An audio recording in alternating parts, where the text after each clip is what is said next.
وابسته به حرکت‌های بعضی از شهروندان از آن جمله لطکوب کارمندان مقامات حفظ حقوق، تصرف یراق، رساندن ضرر وزنی جسمانی به سردار شعبه کارهای داخلی شهر خوروغ، وکیل مجلس نمایندگان مجلس عالی جمهوری تاجیکستان، بریدن درختان، راهبندی، اسارات رسانده مالیوی و دیگر حرکت‌هایی که خصوصیت جنایی دارند طبق قانونگذاری مملکت جوابگری جنایی پیش بینی می‌گردد.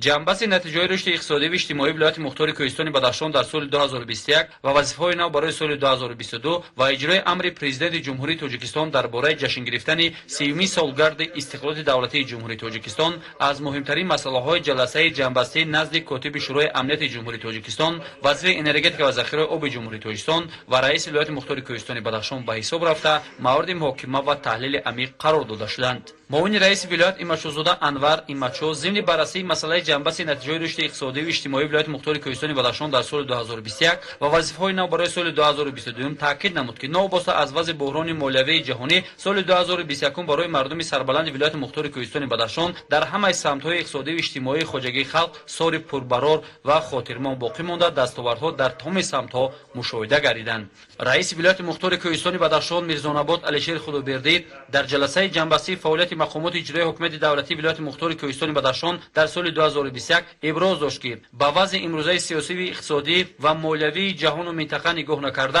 حکومت جمهوری تاجیکستان با دستور هدایت‌های پیشوای ملت جناب عالی محترم امام علی رحمان توانست انکشاف اقتصادی کشور را در سطح سال‌های گذشته تامین نموده جهت رشد منطقه‌ها از آن جمله ولایت مختار کوهستان بدخشان نسبت سال‌های پیش مساعدت بیشتر نمودند. این است که کارهای سازندگی و بنیادکاری در چارچوبه تجلیل از جشن مقدس ملی 30مین سالگرد استقلال دولتی و تشریف نوبتی پیشوای معظم ملت محترم امام علی رحمان به شهر و ناحیه‌های کشور انجام نیافته در ردیف دیگر برنامه و نقشه‌های اینفراستراکتور شهر و ناحیه‌ها و دهات ولایت را تقویت بخشیده سطح و صفت خدمت‌رسانی بلند برداشته شد. حکومت جمهوری تاجیکستان با دستور و هدایت‌های پیشوای معظم ملت توانستند انکشاف اقتصاد کشور را تامین نموده جهت رشد منطقه‌ها از آن جمله ولایت ما نیز نسبت سال‌های پیش مساعدت بیشتر نمودند.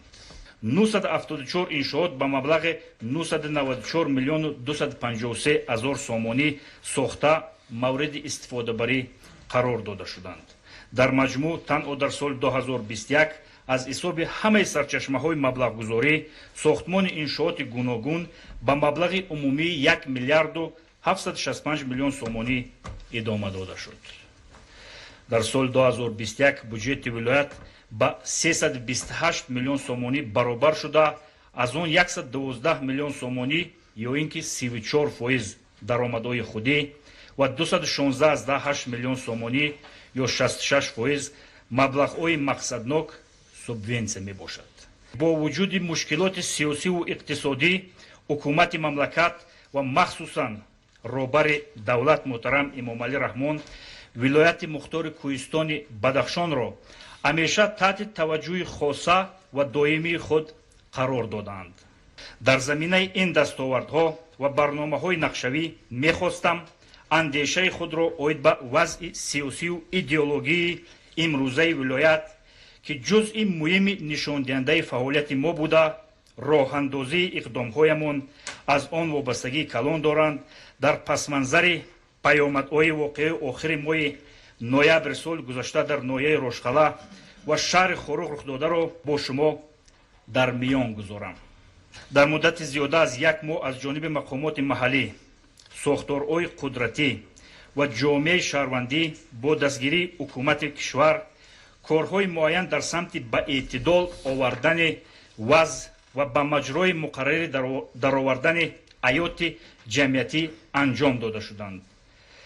ستاد بین اداروی تامین امنیت در ولایت برای پیشگیری من بعده قانون ویرانکنی‌ها یک قطار چاره‌ها از آن جمله با جوابگری کشیدن شهروندانی که نه تنها با این قضیه رابطه داشتند بلکه در دیگر عمل‌های ضد قانونی شرکت داشتند چاره‌های عملی اندیشیده من بعد نیز در این جهت فعالیت خود را ادامه خواهد داد. ضمناً باید خاطرنشان نمایم که مطابق قانونگذاری کشور گناه شخص گمانبر در صورت اثبات شدن جنایت از جانب او صادر شده اگر او با خواهش خود به ساختارهای حفظ حقوق حاضر گشته با گروه تفتیشاتی همکاری کند سبک کرده می شود. شما خوب در یاد دارید روزهای 25-28 نوامبر سال 2021 رئیس شهر خوروغ تعیین گشت و محله به محله رفته با مردم واخوری کرده درد دل مردم را دانسته نقشه چاره‌بینی اوید رساندن کمک و آباد و زیبا کردن شهر خوروغ را تبدیل دید. لیکن در محله خوروغ بالا دو مراتبه کوشش واخوری با ساکنان محله دو مراتبه کوشش میکند لیکن از جانب رهبر گروه متشکل جنایتی محله خوروغ بالا محمد باقرов مانع ایجاد میکند. جنایتکارا در همه منطقه های جمهوری تاجیکستان هستند و بیرون از آن هم در تمام دنیا ما با واسطه وسایل اخبار آمد دیده ایستاده ایم. لیکن وقتی که جنایت صادر کرد دعوتنامه بردن رساندن او حاضر می شود. اگر که حاضر نشد رفته دستگیر کرده می بیارند. لیکن در یگان منطقه جمهوری تاجیکستان در نزد ساختارهای قدرتی پروکوراتورا سود میلیسیا کمیته دولتی امنیت ملی یگان کس جمع نمی شود. 200-300 نفر گرد نمی آیند. فشار نمی آورند. مانعی ایجاد نمی کنند. این خاص فقط برای شهر خوروغ و ولایت مختار کوهستان بدخشان است. بس است آخر. یکم من تکرار کردم در نزد وکیلان مجلس ولایت خلق ولایت ابراز داشتم. یکم باید ما کوشش کنیم که جنایت صادر نکنیم. دویم جنایت که صادر شد رفته در نزد قانون جواب گویند. در مجموع وضعیت امروز نسبتاً آرام ولایت قانون و ثبات جامعه تامین بوده. اکثریت کل مردم شریف ولایت برای پیشبرد حیات شخصی و جمعیتی محنت صافدلانه نموده ایستادند. اما پیامدهای دیگر منفی نیز که برای پرره به اعتدال آوردن وضعیت و فعالیت گسترده مقامات محلی حاکمیت دولتی جهت رشد و انکشاف شهر و ناحیه‌های ولایت مانع ایجاد نموده به شأن و اعتبار مردم بناموس بدخشان اسناد می‌آورند به نظر می‌رسد. از طرف اشخاص جنایت پیشه و گروه هممسلکان آنها که تامین ترتیبات جمعیتی و ولایت قانون خلاف راه اندازی منفعت‌های غرضناک آنها هست با پهن نمودن هر گونه معلومات‌های اغواانگیز و بهتان و سخن‌های تهدیدآمیز نسبت نه تنها مقامات دولتی بلکه کارمندان علایده دولتی شخصان فعال و وطندوست و خادمان دولتی و جمعیتی پهن نموده با این وسیله تخم تفریقه و خصومت را در بین مردم کشتنی می‌شوند. در این روند گروه آزادگان بدخشان که عین حال در مهاجرت مهنتی بیرون از کشور قرار دارند با هر گونه مراجعتنامه‌ها برآمد نموده روی راست مردم را به نافرمانی از حکومت و اعتراض منبعد دعوت می‌نمایند. باید تذکر داد که از نام مردم شریف شهر خوروغ و عموما ولایت یگان کس به جز خود این ساکنان و نمایندگان مردم آن در مقامات نمایندگی حق و حقوق برآمد کردن را ندارد. گذشته از این در بین این مراجعت کنندگان افرادی هستند که برای صادر نمودن این یا آن جنایت در جستجوی نهادهای حفظ حقوق قرار دارند. خود قضاوت نمایید. هنگامی که مسئولین مقامات محلی، کارمندان دولتی، معلمان، سابقه‌داران و خادمان سیاسی و جمعیتی موقع شهروندی خود را آشکارا و واقع‌بینانه نسبت وضع موجوده بیان می‌سازند، زیر تحقیر و ملامت عامل‌های جنایت پیشه قانون‌ستیز به نام عامیان در ناخنک بدخشانیان قرار می‌گیرند. اما وقتی که همین گونه گروه‌ها روی راست دولت و حکومت ва роҳбарияти олии мамлакат ва масъулини вилоятро тӯҳмату таъқири ошкоро менамоянд, ин омилони дар нохунак буда хомӯширо ихтиёр менамоянд. зимнан мехоҳам ба аҳли илму маърифат ва фарҳангу эҷод, яъне зиёиёни вилоят муроҷиат намоям, ки дар ҳамин вазъият бетараф набошанд. зеро чунин бетарафӣ ва то ҷои масъулиятношиносӣ буд, ки ҳаёти маънавии ҷомеаи Бадахшонро ба марзи бӯҳронӣ рӯбарӯ намуд. дар боло ба таври фишурда аз дастовардҳои ҳаёти иқтисодию иҷтимоии вилоят сухан рафт ва ҳамагон шоҳид ҳастем, ки дар тӯри 30 соли истиқлолият то кадом андоза диёри мо рушд намуд. вале дар тасаввури бархе аз афроди манфиатҷӯ ва дорои андешаҳои ғаразнок ин муваффақиятҳо ҷой намеёбанд, ки чӣ тавр як давлати наздик ба 10 сол бо мушкилоти ҷиддии сиёсӣ рӯбарӯ тавонист дар муддати кӯтоҳтарин гомҳои устувор дар масири рушду инкишоф ниҳад.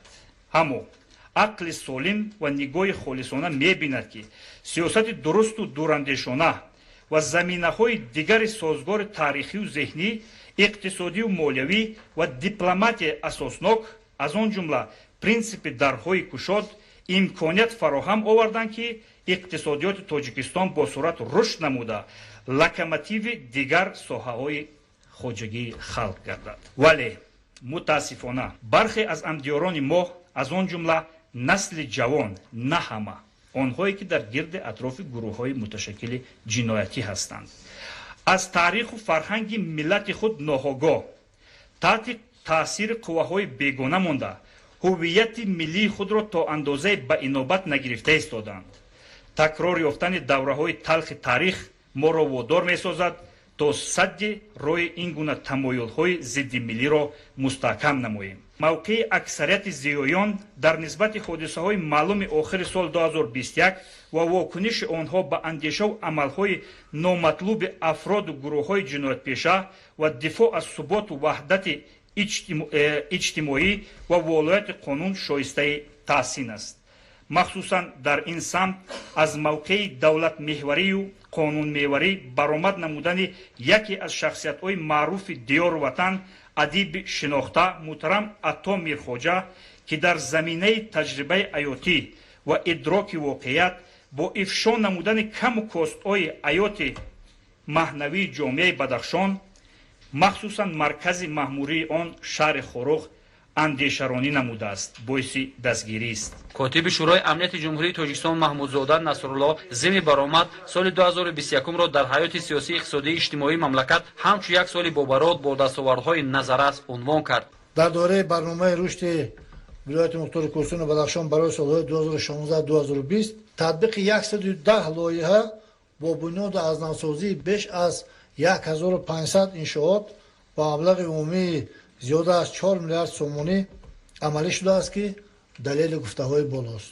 ҳоло дар вилоят 13 лоиҳаи давлатии сармоягузорӣ ба маблағи умумии 36,1 миллион доллари амрикоӣ ё зиёда аз 406 миллион сомонӣ роҳандозӣ шуда истодааст. дар соли 2021 аз ҳисоби бюҷети ҷумҳуриявӣ ба бюҷети вилоят 216,5 миллион сомонӣ кӯмакҳо, яъне маблағҳои мақсадноки субвенсиявӣ ҷудо карда шудаанд, ки ин 64% хароҷоти бюҷети вилоятро ташкил медиҳад. ба ҳеҷ кас пошида нест, ки дар ҳудуди шаҳри Хорух ва атрофи он 5-6 гурӯҳи муташаккили ҷиноятӣ фаъол буда монеи рушди иқтисодиёт ва пешравии ҷомеа мебошанд. саркардагони гурӯҳҳои ҷиноятӣ мунтазам ва устувор вазъияти шаҳри Хорухро мураккаб месозанд.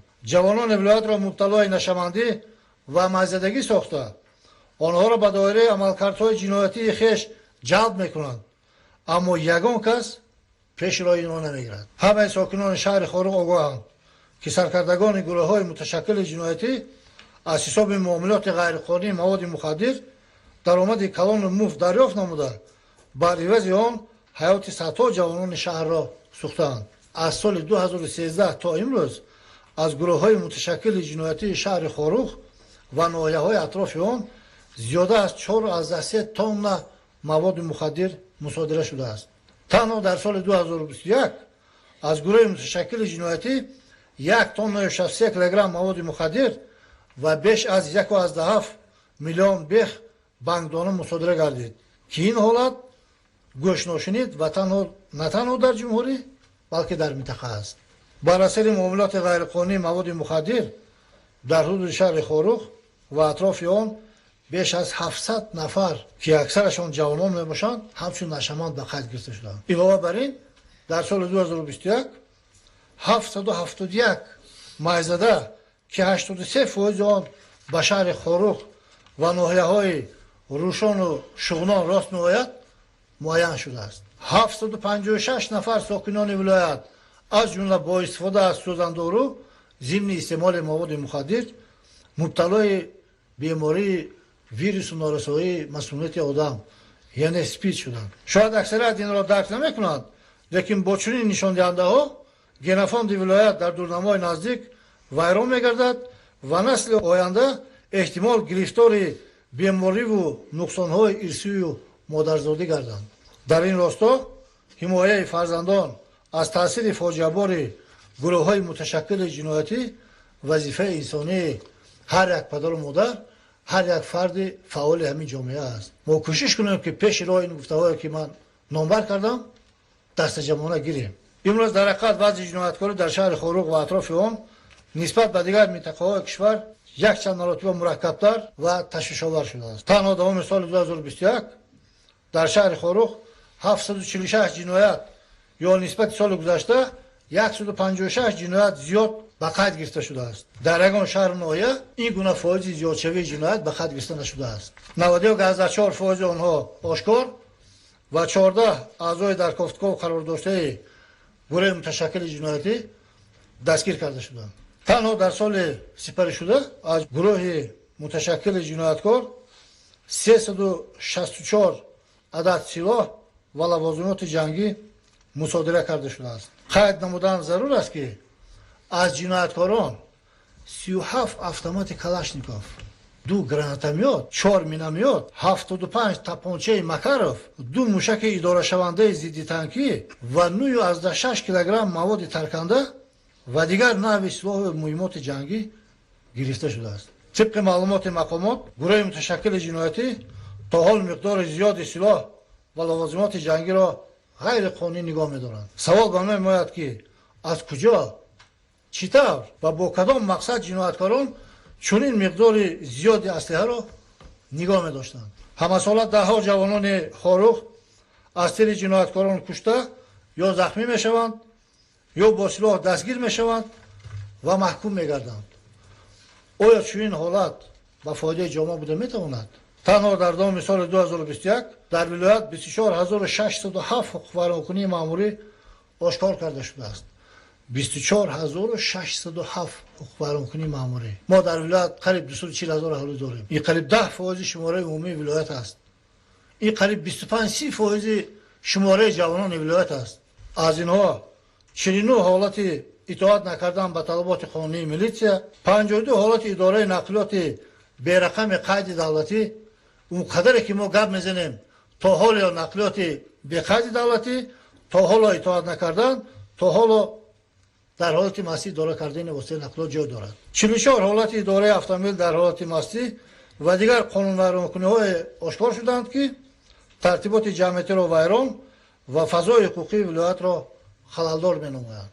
359 нафар ҷавонони минтақа бо ҷурми майдавбошӣ дар ҳолати сархушӣ дар ҷойҳои ҷамъиятӣ дастгир шуданд. 90 нафар ки қисмати асосияшон ҷавонон мебошанд барои содир намудани ҷиноятҳо аз озодӣ маҳрум шуданд.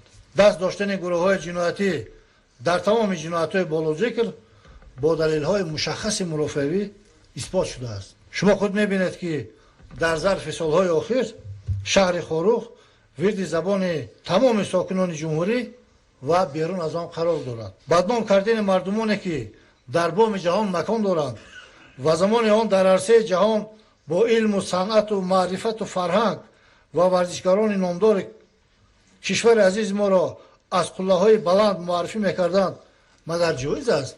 мутаассифона имрӯз қисмате аз ҷавонони ноогаҳи шаҳри Хорух аз саркардагони гурӯҳҳои муташаккили ҷиноятӣ ҷонимдорӣ менамоянд, ба онҳо минбар медиҳанд, ба онҳо тақлид мекунанд. ояндаи чунин тасмимгирӣ ва бетарафии калонсолон, махсусан зиёён, варзишгарони номдори шаҳр, ходимони дин ба чӣ оварда мерасонад? ҳақ ба ҷониби шоири халқии Тоҷикистон Ато Мирхоҷа аст ки зодаи ҳамин сарзамин қайд мекунад бо дарду алам, вале ошкоро ва воқеъбинона мегӯяд ки ҷинояту ҷинояткорӣ дар шаҳри Хорух хосияти системавӣ касб намудааст.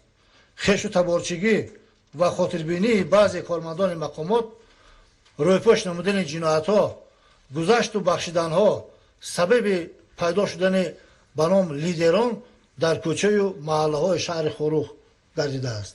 мо ҳамагон имрӯзҳо тавассути телевизион шоҳиди якбора мураккаб ва тезитун шудани вазъият дар ҷумҳурии бародари Қазоқистон гардидем. дар он ҷо як гурӯҳ ҷинояткорон бо баҳонаҳои сохта даст ба бетартибиҳои оммавӣ заданд. дар натиҷаи кирдорҳои авбошона бинои маъмурии мақомоти иҷроии ҳокимияти давлатӣ ва сохторҳои ҳифзи ҳуқуқ ғасб ва оташ зада шуданд. гурӯҳҳои муташаккили ҷиноятӣ ғайриқонунӣ силоҳ дастрас намуда ба муқобили мақомоти ҳифзи ҳуқуқ муқовимати мусаллаҳона нишон доданд. дар кӯчаҳо ҳолатҳои авбошӣ, дуздӣ, тасаввури моликияти давлатӣ ва шахсӣ ба қайд гирифта шуд. ба низомиён иҷозати истифодабарии силоҳ бидуни огоҳии қаблӣ дода шуд. дар натиҷа даҳҳо террорист безарар гардонда, ҳоло беш аз 6000 нафар омилони бетартибиҳо дастгир карда шуданд. вазъият таҳти назороти кормандони мақомоти ҳифзи ҳуқуқ қарор гирифта шуда, чораҳо баҳри таҳқиқи ҷиноятҳои содиршуда ва ба ҷавобгарӣ кашидани террористон дар он ҷо идома дорад. бояд таъкид кард ки зимни ҳодисаҳои солҳои 2012, 2014, 2018 ва ноябри соли 2021 дар шаҳри Хорух айнан чунин ҳолатҳо, яъне нишон додани муқовимати мусаллаҳона, ғасб ё кӯшиши ғасби биноҳои маъмурӣ ва биноҳои мақомоти ҳифзи ҳуқуқ, тасарруфи моликияти давлатӣ, таҳриби воситаҳои нақлиёти давлатӣ, буридаи дарахтҳо, бастани роҳҳо ва қатлу куштор ба қайд гирифта шуд. пурсида мешавад ки то ба кай ин ҳодисаҳо такрор меёбанд ва то ба кай бетарафӣ идома меёбад. ҳангоми ҳодисаҳои 25-28 ноябри соли 2021 ба кормандони мақомоти ҳифзи ҳуқуқ ки вазифаи қонунии худро иҷро менамуданд, муқовимати мусаллаҳона нишон дода шуд. ҳама ин аз куҷо оғоз шуд? яке аз саркардаҳои гурӯҳи муташаккили ҷиноятӣ ноҳияи Ростқалъа, Зиёбеков Гулбидин, ки барои гаравгонӣ латукоби корманди прокуратура ва дигар ҷиноятҳои вазин дар ҷустуҷӯ қарор дошт, 11 маротиба даъвати хаттии мақомоти тафтиширо сарфи назар кардааст. баъди даъватҳои бенатиҷа моддаи 115 кодекси мурофиаи ҷиноятии ҷумҳурии Тоҷикистон вазифадор месозад ки гумонбаршуда, айбдоршаванда, судшаванда ва ҳатто шоҳид ва ҷабрдида иҷборан боздошт ва ба мақомоти тафтишотӣ ҳозир карда шаванд. аммо Зиёбеков ҳангоми дастгиркунӣ ҷинояти навбатиро содир кард. ӯ талаби мақомотро инкор карда бо силоҳи ғайриқонунӣ ҷониби гурӯҳи тафтишотӣ оташ кушод. дар чунин вазъият қонуни ҷумҳурии Тоҷикистон дар бораи силоҳ аз 26/07/2014 муваззаф месозад ки таҳдид ба ҷони кормандони ҳифзи ҳуқуқ бо истифодаи силоҳ низ бартараф карда шавад. дар идома гурӯҳи ҷинояткорон ба сардори шӯъбаи корҳои дохила дар шаҳри Хорух полковник Муборак Қадамзода ҳамлаи гурӯҳӣ анҷом дода, мехостанд ӯро бо кор ба қатл расонанд. инчунин 4 нафар кормандони мақомоти ҳифзи ҳуқуқ мавриди латикоби шадиди аъзоёни гурӯҳи муташаккили ҷиноятӣ қарор дода шуданд ва онҳо то ҳол аз осебҳои ҷиддӣ муолиҷа мешаванд. силоҳҳои кормандони мақомоти ҳифзи ҳуқуқ тасарруф карда шуданд ки инро низ дар наводҳо мо тамошо кардем. зимни ҳодисаи мазкур 18 нафар корманди мақомоти иҷроии ҳокимияти давлатӣ ва мақомоти ҳифзи ҳуқуқ осеб диданд. бо супориши гурӯҳи муташаккили ҷиноятӣ суйқаст ба ҷони раиси вилояти мухтори Кӯҳистони Бадахшон Мирзонабод Алишер ва дигар масъулони мақомоти иҷроии ҳокимияти давлатӣ сурат гирифт ки дар натиҷа онҳо зарари ҷисмонӣ бардоштанд. кӯшиши ғасби биноҳои маъмурии ҳукумати вилоят, шаҳр ва мақомоти ҳифзи ҳуқуқро карданд ки он пешгирӣ гардид. дар ин рӯзҳо ҳуқуқу озодиҳои сокинони шаҳри хорух ва ҳатто сокинони вилоят поймол гардида, имконияти рафтуомади шаҳрвандон маҳдуд ва ҳаракати воситаҳои нақлиёт қатъ гардид. Амнияти ҷамъиятӣ ва тартиботи ҳуқуқӣ пурра вайрон гардид. Ба иқтисодиёти вилоят ва ҳифзи муҳити зист миллионҳо сомонӣ зарар расонда шуда, шумораи зиёди дарахтони бисёрсола бурида ҳезим шуданд. Давоми соли 2021 38 ҳолати дахолат, таҳқир ва монеъ шудан ба фаъолияти мақомоти ҳифзи ҳуқуқ ба қайд гирифта шудааст. бояд тазаккур дод ки дар дигар манотиқи ҷумҳурӣ чунин ҷиноятҳо маҷо надоранд. мақомоти ҳифзи ҳуқуқи ҷумҳурӣ иттилои дақиқ дар бораи саркардагони гурӯҳҳои муташаккили ҷиноятӣ ва пуштибонҳои берунаи онҳо ки бетартибиҳо ва ҷиноятҳои рӯзҳои 25-28 ноябрро оғоз, роҳбарӣ, идора ва маблағгузорӣ карданд, дастрас намуданд. ба саркардагони гурӯҳҳои муташаккили ҷиноятӣ тибқи моддаи 198 кодекси мурофиаи ҷиноятии ҷумҳурии Тоҷикистон чандин маротиба даъватнома ҷиҳати ҳозир шудан ба мақомоти ҳифзи ҳуқуқ, аммо то ҳол онҳо аз итоат ба амри қонун саркашӣ менамоянд. вобаста ба ҳодисаи моҳи ноябри соли 2021 нисбат ба 16 нафар аъзо ва тарафдорони гурӯҳи муташаккили ҷиноятӣ парвандаҳои ҷиноятӣ оғоз гардиданд. барои онҳое ки ихтиёран ба мақомот ҳозир шуда ба рафти тафтишот мусоидат мекунанд, тибқи моддаи 61 кодекси ҷиноятии ҷумҳурии Тоҷикистон ин ҳолат ҳамчун ҳолатҳои сабуккунандаи ҷазо ба инобат гирифта мешавад. таҷрибаи талхи муноқишаҳои солҳои охир тасдиқ мекунад ки саркардагони гурӯҳҳои муташаккили ҷиноятӣ ва баъзе ашхоси моҷароҷӯи иғвоангез худ аз дуриҳо берун аз қаламрави кишвар истода ҷавонони ноогоҳро ба содир намудани амалҳои зидди қонунӣ таҳрик медиҳанд. тамоми сокинони шаҳри хорух, фарзандон, бародарон худро аз чанголи гурӯҳҳои муташаккили ҷиноятӣ берун бароред. онҳо зери таъсири шиорҳои амонфиребонаи гурӯҳи муташаккили ҷиноятӣ ҷиноят содир мекунанду муҷозот мешаванд. баъд фардо дер мешавад. ҳар як нафаре ки ҷиноят содир кардааст дар чорчӯбаи қонунҳои ҷумҳурии Тоҷикистон барои тамоми кирдорҳои содир кардааш ҳатман ҷавоб хоҳад гуфт. фақат волояти қонун метавонад кафили вазъи оромӣ ва субот, рафъи мушкилиҳо ва оромию осудагии сокинони шаҳри хорух ва вилоят бошад. зимни баромади вазири энергетика ва захираи оби ҷумҳурии Тоҷикистон Далер Ҷума Шофақир натиҷаи рушди иқтисодиву иҷтимоии вилоят дар соли 2021 баланд арзёбӣ шуда, қайд гардид ки маҳз бо ҳидоятҳои неки роҳбарияти олии мамлакат дар муддати кӯтоҳ дар шаҳру ноҳияҳои вилояти мухтори Кӯҳистони Бадахшон иншооти таъиноти гуногун бунёд гардида, сатҳу сифати зиндагии мардум рӯз ба рӯз беҳбудӣ ёфта истодааст. ман мехостам баромадро аз суханони асосгузори сулҳу ваҳдати миллӣ, пешвои миллат, президенти ҷумҳурии Тоҷикистон ҷаноби олии муҳтарам Эмомалӣ Раҳмон, Бадахшон дарвозаи тиллоии Тоҷикистон хоҳад буд оғоз намоям. чунки рушди соҳаи иқтисодиёт ва ҳифзи иҷтимоии аҳолии Бадахшон ҳамеша дар маркази диққати пешвои миллат ва ҳукумати мамлакат қарор дошт ва дар натиҷаи чораҳои андешидашуда дар давоми солҳои охир дар ҳамаи ҷабҳаҳои ҳаёти вилоят дигаргуниҳои куллӣ ба назар мерасанд.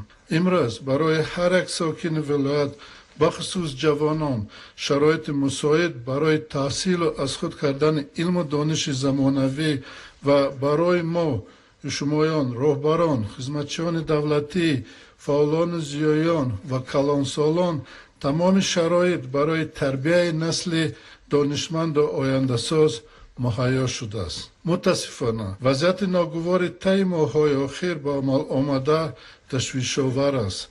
боиси таассуф аст ки ҷавонони Бадахшон ба ҳар гуна гурӯҳҳои муташаккили ҷиноятӣ ҳусни таваҷҷӯҳ карда дар халалдор кардани вазъи вилоят сам гирифта истодаанд ва ин боис шудааст ки кормандони ҳифзи ҳуқуқ дар иҷрои вазифаи худ, яъне таъмини волояти қонун ва мушкилоти ҷиддӣ дучор шуда истоданд. имрӯз онҳо имкон надоранд ки гунаҳкор ё ки ҷинояткорро тариқи даъватнома барои амалии содир кардааш даъват намоянд ва ё ҳатто тариқи милитсия зӯран ба мақомоти ҳифзи ҳуқуқ دسترس نمایند و خش و تباران و جای پند و نصیحت و مجبور کردن برای جوابگری در نزد قانون برعکس طرف گناهکاران گرفته در اجرای ولایت قانون گذراندن کارهای اپراتیوی جستجویی امنیت ایجاد میکنند. امروز وضعیت ولایت مختار کوهستان و بدخشان مخصوصا در شهر خیروخ تشویش‌آور می باشد. از تجربه خود میگم وقتی که ما با همان گمانبران که طلب داریم که ویها آمده در پروکراتور حاضر شوند و همان برای اینکه عملیات های تفتیشاتی را گذراندن هستند، حتی از طرف خود گمانبران خش و تباران همان در ناخونک دلسوزانشان جای سودا شده ایستاده است. در چنین وضعیت کارمندان خدمت دولتی، مقامات محلی حاکمیت دولتی، زیایان و سالم فکران نباید خود را از واکنش ها، کارهای فهماندهی و پروفیلاکتیکی در کنار گیرند. نگویند که ما را به این کار مجبور کرده ایستادند. امروز در مقامات های حاکمیت دولتی هزاران نفر کار کرده ایستادند و هر یکی آنها باید در محکوم کردن جنایت و جنایتکاری، محدود کردن و پورا از بین بردن حدود تاثیر گروه های متشکل جنایتی شامل و فعال باشند که هر یک دخالت، هر یک عمل ما شمایان برای مساعدت کردن وضعیت و تامین ولایت قانون رول کلیدی خواهد داشت. این فقط همان وقت نتیجه بخش می شود که هر یک ما شمایان، خدمتچیان دولتی، فعالان و زیایان خودمان با این باوری کنیم. حادثه های طی سالها تکرار به تکرار به بیان آمده شهادت آنند که این ارزش های خیلی هم معمول مردم بدخشان قریب از بین رفتند. در مجلس و معرکه ها قریب که کلانسالان حضور ندارند. حتی در معرکه های فرهنگی و اخلاقی که باید جای پند و نصیحت کلانسالان جوانان باشند، عادتا جوانان و نورسان شرکت ورزیده نسل کلانسال با هر بهانه من الکی پیر شدم، گپ ما امروز به کسی در کار نیست و غیره از آنها کناره‌جویی میکنند. البته جنایت صادرکنی در دیگر گوشه های کشور هم هست، ولی در بدخشان آن متناسباً زیاد است و از همه خفناک آن است که خاراکتر جنایتکاری و فعالیت‌های گروه‌های جنایت پیشه نه فقط وضع اجتماعی بلکه وضع سیاسی را در اینجا خلل‌دار می‌سازند و کندن این رشته ها وظیفه هر یک ما کارمندان مقامات های دولتی، فعالان زیایان است تا که آرامی و آسایشتگی را تامین کنیم. البته جای جنایتکار پس پنجره است، لیکن سوال به میان میآورد که ما شمایان چیکار کردیم و امروز هم خود جماعت اشخاص جنایتکار را که برای پیشرفت حیات و آینده فرزندان ممانعت میکنند رد معرکه کنند، نه برعکس. چون که امروز همین گروه های متشکل جنایتی خود بسیار آزاد اسم میکنم. برای چی امروز یکی از اعضاهای فعال این گروه متشکل محمد باقیروف تهدید وکیلان دارد و دعوت دارد مردم که ویها رد معرکه کنند. برعکس کنی همان مردم که امروز آمده این جنایتکار را رد معرکه کنند. برای چی امروز همه این اعضاهای گروه متشکل جنایتی با کار و یعنی خادمان دین خلل می رسانند که همون محیط دو محیط 3 روز در همین میدان مرکزی شهر ایستادگی بودند و حتی خادمان دین نتوانستند یعنی همون محیط ها را گرفته جای قیامتشان رسانند. برای چی امروز خود همون طالب همون بیکوف و خورسند و میرزاروف و منور شنبی و دیگرها و حتی شخصی با نام امردین که بیرون از خودش فعالیت دارد امروز ویها معین کرده ایستادند کی و کی باید با پروکراتور حاضر شود. برای همین از هر یک کارمند دولتی طلب کرده می شود که کارهای فرماندهی را هنوز هم پرزور نماید. همه چاره ها را اندیشیدن لازم است که مقامات های دولتی ولایت قانون را تامین کرده توانند و خود گناهکاران و جنایتکاران در نزد قانون برای عملهای صادر کردهشان جوابگر شوند. در ҷанбаси натиҷаҳои рушди иқтисодӣ ва иҷтимоии ноҳияҳои дарвозу ванд, рӯшону шуғнон, ишкошим рӯшқала, мурғоб ва шаҳри хоруқ роҳбарон оиди вазъи минтақаву ҷаҳон табодули назар намуданд. қотиёна изҳор менамоям ки то ба ҷинояткорию фаъолиятҳои ғайриқонунии гурӯҳҳои муташаккили ҷиноятӣ дар шаҳри хоруқ хотима бахшида нашавад, маркази маъмурии вилоят ҳамчун маркази илмию фарҳангӣ ва саноатӣ рушд намеёбад. ҳамзамон шумораи зиёди мутахассисони соҳибтаҷрибае ки ҳама сола бо дар назардошти вазъи ба вуқӯъ на фақат худашон балки бо оилаҳо шаҳри хоруқро тарк менамоянд, барои мо зарари ҷиддӣ ва барои пешрафти шаҳри хоруқ таъсири манфӣ мегузорад. андешаи худро оид ба ҳодисаҳои саҳнаҳои 25-28 ноябри соли 2021 дар ноҳияи рӯшқала ва шаҳри хоруқ ба вуқӯъ омадаро иброз намуда мавқеи шахсии худро ҳамчун шаҳрванд ошкоро баён созам. мо ва шумо бояд дарк кунем ки агар ҳамдил ва ҳамфикр нашуда зимоми тарбия ва масъулиятро ба ӯҳда нагирем, тамошобин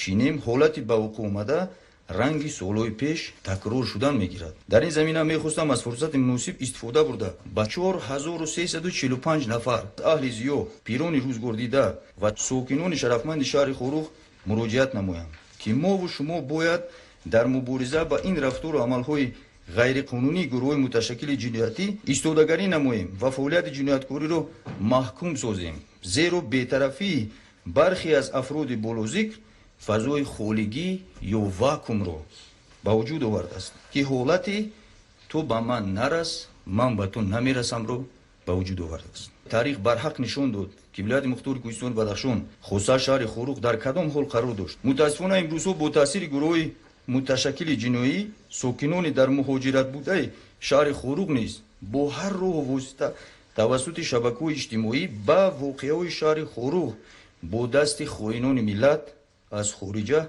санг мепартоянд, фишор меоранд. ҳамзамон сокинон хоса ҷавононро ба фаъолиятҳои ғайриқонунӣ ва муроҷиатҳои фармоишии хоҷагони хориҷӣ даъват менамоянд ки ба амнияти миллӣ ва фазои ободу осудаи вилоят, шаҳри хоруқ ва дар маҷмӯъ кишвар халал ворид намуда истод. саволе ба миён мебиёяд, чунин афроди дар нохунак ғамхор барои пешрафт ва шукуфоии шаҳри хоруқ ва вилоят чӣ кор кардааст? мактаб сохтааст, кӯдакистон сохтааст, беморхона сохтааст ё боғ бунёд кард. ман аз тамоми сохторҳои қудратӣ талаб менамоям ки дар мисоли муроҷиатномаи шоир Ату Мирхоҷа нисбати шахсоне ки ба ноором сохтани ҷомеа тавассути шабакаҳои иҷтимоӣ ва иғвоангез даст мезананд, хотима бахшида шуда чунин ашхос тибқи талаботи қонунгузорӣ ба ҷавобгарӣ кашида шавад.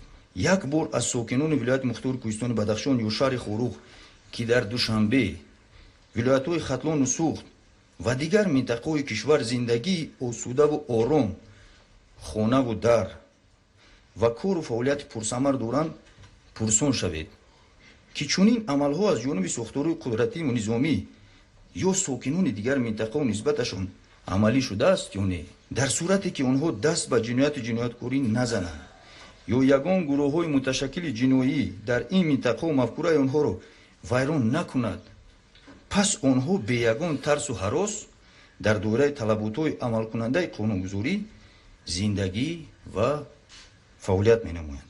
пас чаро чунин амалҳо дар вилояти мухтори кӯҳистони Бадахшон ва шаҳри хоруқ такрор ба такрор дар 30 сол рух медиҳанд? ҷавоб воқеан маълум аст. реша дамондани фаъолияти гурӯҳои муташаккили ҷиноӣ, беҷазо мондани онҳо ва бетарафу тамошобӣ будани бархе аз аҳли зиё мебошад. дар ин замина ман ҳамчун иҷрокунандаи вазифаи раиси шаҳри хоруқ ва ҳамчун як сокини шаҳри хоруқ бо тамоми масъулият баҳри рушди бомарому осудаи шаҳри хоруқ аз тамоми сохторҳои қудративу низомӣ талаб менамоям ки ба фаъолияти гурӯҳҳои муташаккили ҷиноӣ استفاده غیرقانونی سلاح، همزمان جنایتکاری و گردش مواد مخدر در شهر خوروغ خاتمه بخشیده شود. در این اثنا از سرکردگان گروه متشکل جنایتی شهر خوروغ از قبیل محمد بوقیرов محمد بوقیر، ایونبکov طالب، شنبیف منور، مازورov خورسند، رجبov ظهیر، بیکنظرov مطلب، گلابov نیازشو، شوی شیرینov امام نظر و محمدov رحمانبک دعوت می نمایم که با فعالیت غیرقانونی خود با در نظر داشت آگاهی رسمی سال 2018 در پروکراتور ولایت مختار کوهستان بدخشان همزمان بعد آن با صادر نمودن چند جنایت دیگر خاتمه بخشیده طبق طلبات در نزد قانون جواب دهند، زیرا ندانستن قانون در یگان دولت جوابگری را استثنا نمی‌کند. همزمان از ساکنان شرفمند شهر خوروغ دعوت می‌نمایم که به خاطر آینده درخشان و داغدار نگردیدن حیات نسل نورس با تربیت آنها بی‌طرف و تماشابین نباشیم، حیات منبعده آنها را پس پنجره نگذاریم. در این زمینه امیدوار هستم که با درک بلند مسئولیت شهروندی و ایمانی و وجدانی ما به فعالیت غیر قانونی خاتمه میبخشیم. من بعد در دوره طلبات قانون خاصه تامین ولایت قانون زندگی میکنیم. در ناحیه شغنان هم در دوام دوره حساباتی نشاننده‌های اساسی ماکرواقتصادی ناحیه مثبت ارزیابی گردیده. در نتیجه حجم استحصال محصولات صنعتی زیاده از 20%، خدمت رسانی پولکی زیاده از 78%، حجم استحصال محصولات کشاورزی زیاده از 10%، گردش سودا زیاده از 73%، افزایش یافته در دیگر ساحه‌ها نیز نشان‌دهنده‌های معین به دست آمده. ولی فکر میکنم که اگر ولایت قانون در منطقه ما تامین میشد امکانیت ده‌ها مرتبه زیاد نمودن افزایش نشان‌دهنده‌های ماکرواقتصادی ناحیه‌مان وجود دارد. بنابر سببی که در مرکز ولایت حوزه امنیتی از جانب گروه‌های متشکل جنایتی خلالدار کرده می شود، این عمل باعث آن می گردد که ما نمیتوانیم سرمایه خارجی بخصوص سرمایه مستقیم به ناحیه‌مان وارد سازیم. سرمایه‌گذاران زیاد هستند که میخواهند امروز در ناحیه‌مان مبلغ‌گذاری نمایند، کارگاه‌های استحصالی را بنیاد نمایند، ولی چون در مرکز ماموری ولایت صدای تیر شنیده می شود، چون جنایتکار پس از صادر نمودن جنایت بی‌جزا میماند، چون پیوسته گرده‌آمویی‌ها تشکیل کرده می شوند، نسبت کارمندان مقامات حاکمیت دولتی و حفظ حقوق تهدید و لطوکوب روا دانسته می شود، این همه به آن آورده می رساند که یگان سرمایه گذار موقعیت همکاری هم نمی کند و مبلغ گذاری را به اقتصادیات منطقه‌مون وارد نمود. تا آن دمی که گروه‌های متشکل جنایتی در ولایت ما فعال می باشند، درباره رشد با نظام اقتصادیات منطقه‌مون حرف زدن غیر امکان می باشد، چون منطقه بدخشان ما برای سرمایه گذاران همچون یک منطقه ناامن معرفی شده ایستاده است. یگان سرمایه گذار نمیخواد که مبلغ‌های معین را برای رشد واقعی اقتصادیات منطقه را مناسازند. امروز حتی ما با آن صاحبکاران موفق کشورمون که هستند همکاری کرده ایستادیم و دعوت با عمل آورده ایستادیم که بیاید در ناحیه ما در یک جایگی با صاحبکاران محلی کارخانه‌های مشترک بنیاد نمایید که سطح اقتصادیات ناحیه‌مان یک زمینه گذاشته شود، جایهای نو کاری تامین کرده شوند. حتی صاحبکاران وطنی ما هم امروز نمیخواهند که در منطقه ما مبلغ گذاری نمایند، حالان که صاحبکاران خود ناحیه‌های ونج و درواز امروز نسبت فعالیت در شهر خوروغ فکر و عقیده‌شان توسط تلویزیون هم گفته ایستادند که این البته امکان نمی‌دهد که دیگر سرمایه‌گذاران و صاحبکاران وطنی در منطقه ما با فعالیت صاحبکاری مشغول شوند. 3-4 نفر لیدران گروه‌های متشکل جنایتی در شهر خوروغ، بوقیر، طالب، منور، خورسند و دیگران امروز امکانیت نمی‌دهند که فضای سرمایه‌گذاری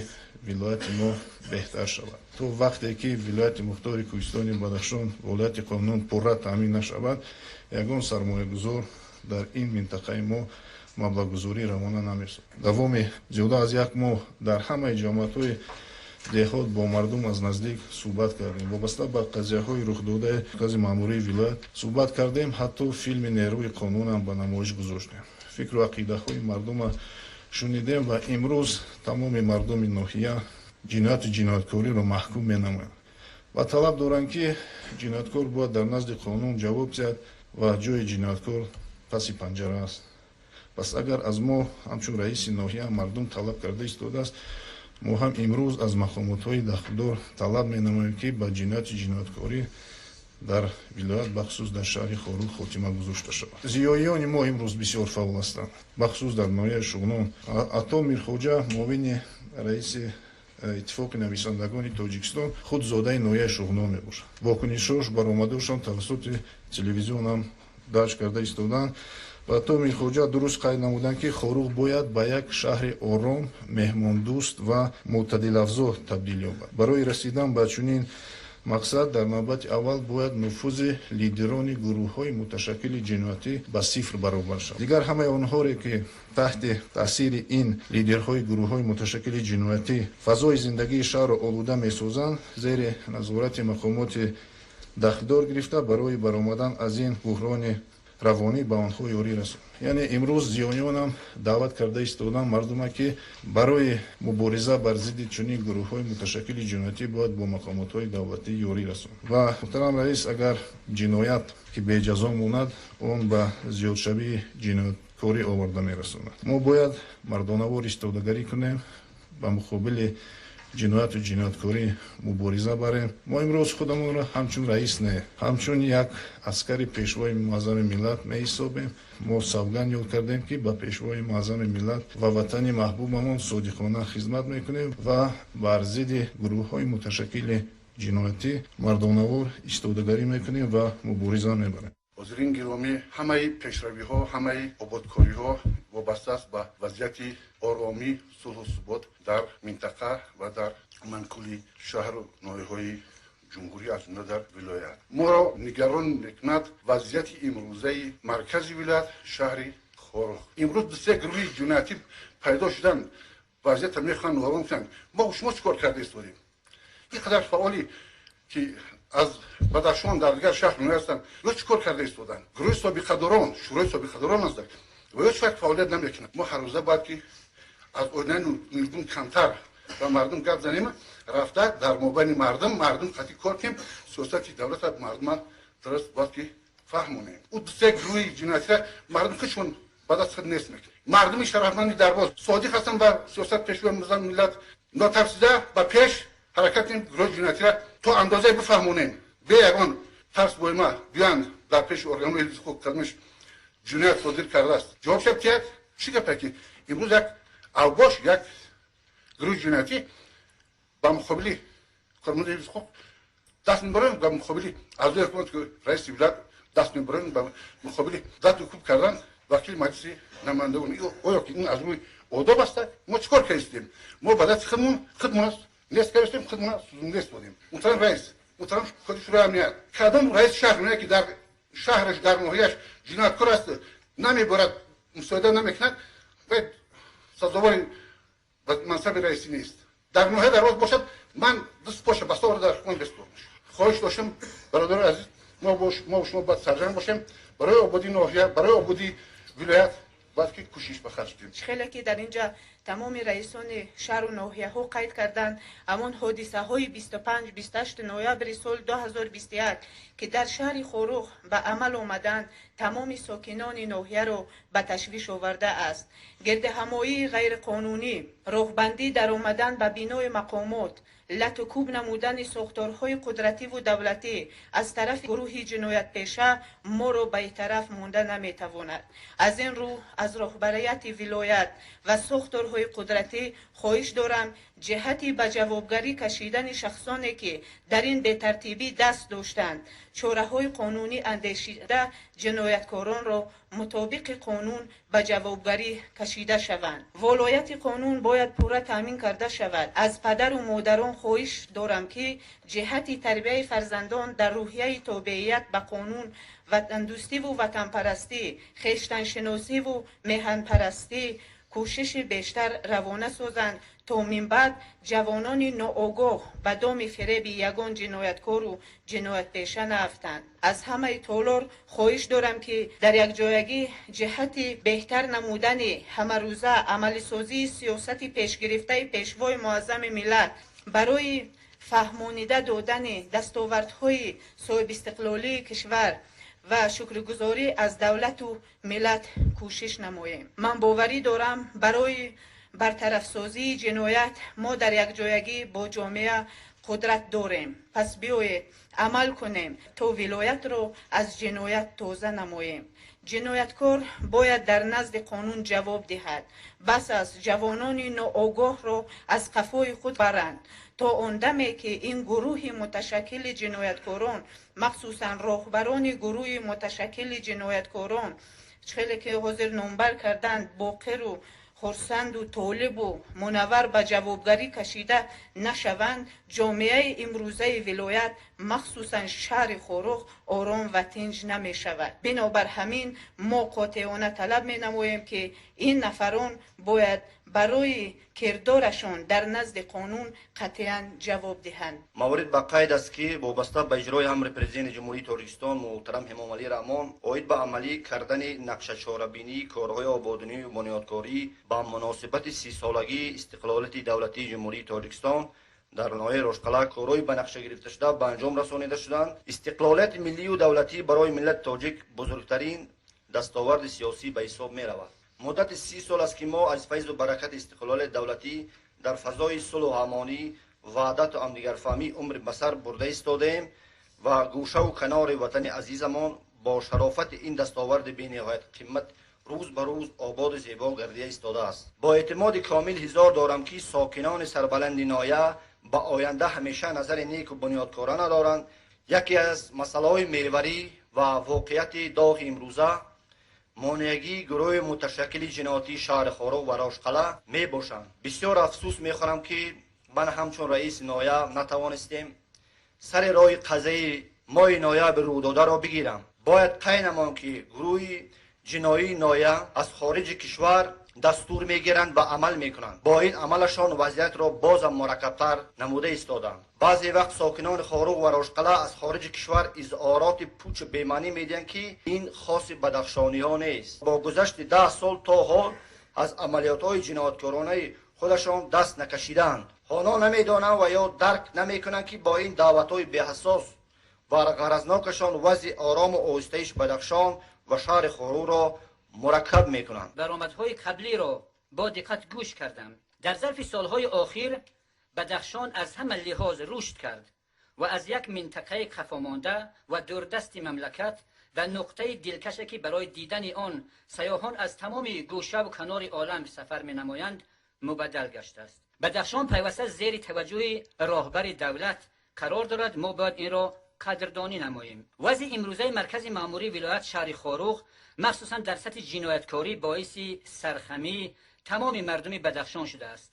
ما سالهای طولانی خاموش و انتظاری به اعتدال آمدن وضعیت بودیم، اما آن روز تا روز مرکب شده ایستاده است. از دست چند جنایتکار رذیل ساکنان ناحیه ونج از سفر به شهر خاروخ در تشویش می باشند. برای چی ما در وطن خود باید با چنین مشکل‌ها مواجه شویم؟ چرا 4-5 جنایتکار محمد باقر، منور، طالب، خرسند اینا چندین مراتبه از منبر بلندم یک بار صدا داده بود. امروز همه کس میترسد که نام این شخصیت را گیرد. خود را چون لیدر یا کماندان اعلان نموده مردم را به ترس و هراس نگاه می‌دارند. برای کردشان در نزد قانون باید جواب دهند.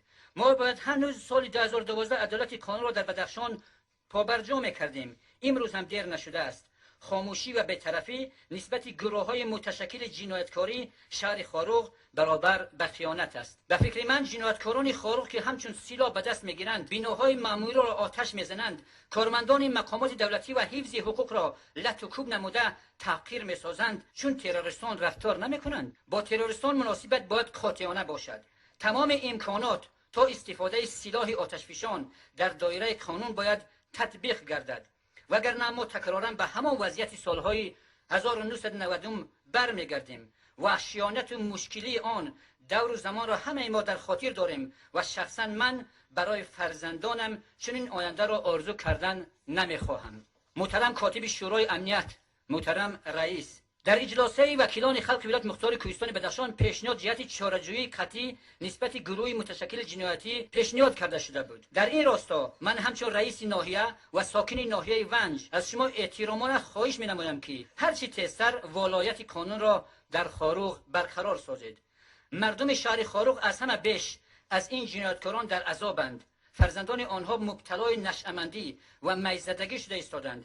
امروز وقتی آن رسیده است که جنایتکاران برای کردارشان در نزد قانون و در نزد خلق باید جواب دهند. حادثه‌های صحنه 25 و 28 نوامبر سال 2021 را سخت محکوم کرده موقع صدا داده رئیسان شهر ناحیه‌های درواز، ونج، شغنان، روشان را پر پشتیبانی می‌نمود. خصوصا با میدان ریختن جنایتکاران در نزد بینای حکومت و رسانیدن آسیب جسمانی به رئیس ولایت مختار کوهستان بدخشان، وکیل مجلس، نمایندگان مجلس عالی و زخمی نمودن کارمندان نهادهای دولتی خیلی هم نگران کننده است. یک نگاه سطحی به وضعیت ولایت کافی است تا آشکار نماییم که در مدت 30 سال اخیر ساکنان شهر خاروق در گروه 4-5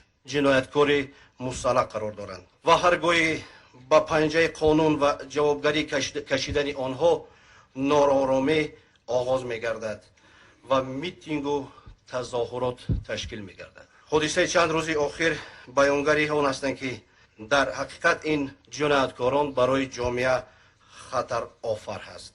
ما گروه وکیلان خلق ناحیه اشکاشیم با درک مسئولیت تام بار دیگر حادثه و رخدادهای آخر نوامبر را محکوم می‌نماییم و با خلاصه دست جمعانه رسیدیم که جنایتکار حتما باید در نزد قانون جواب گویند. ثانیاً با جوانان گفتنی هستیم که راه انتخاب نموده گروه‌های متشکل جنایتی شهر خاروق و جانبدارانشون نادرست بوده، سوء استفاده از باوری و اعتقاد مردم است. حضرین گرامی، ما خوب در خاطر داریم که سبب‌های حساسی حادثه‌های سال‌های 90 عصر 20 کی بودند، چطور مردم را به گروه‌ها، محل‌ها قسمت تقسیم نمودند و به میدان‌ها آوردند. اشتراکچیان گرامی، ما نمایندگان مقامات اجرایی حکومت دولتی ناحیه اشکاشیم با اطلاع شما میرسانیم که ساکنان ناحیه هیچ عمومیت با این جنایتکاران ندارند و زیر چتر آزادی و دولت با اعتبار در گلگشکفایی تاجیکستان عزیز و پیشبرد دستاوردهای دولتداری معاصر تاجیک بیشتر سهم ارزنده خواهند گذاشت. راه ما و جنایتکاران جدا است. امروز من با باوری کامل گفته میتونم که گروه‌های متشکل جنایتی در ناحیه اشکاشیم موجود نیستند، بله بودند. سرکردگان گروه‌های متشکل جنایتی از قبیل ناظم خانوف، مجنون و اودینبک که از طرف مقامات‌های حفظ حقوق به جوابگری کشیده شدند و حالا از کردارهای خود خیلی هم پشیمان هستند. همین طریق در صورت ادامه بی‌ترتیبی‌ها و میتینگ بازی‌های بی‌معنی که خلاف منفعت عمومی مردم میباشد قرار دخلدار را قبول خواهیم کرد. پیشروی زمان استقلال بدخشان را از گنبست کمونیکاسیونی برآورده به ترقیات زمینه نو گذاشت.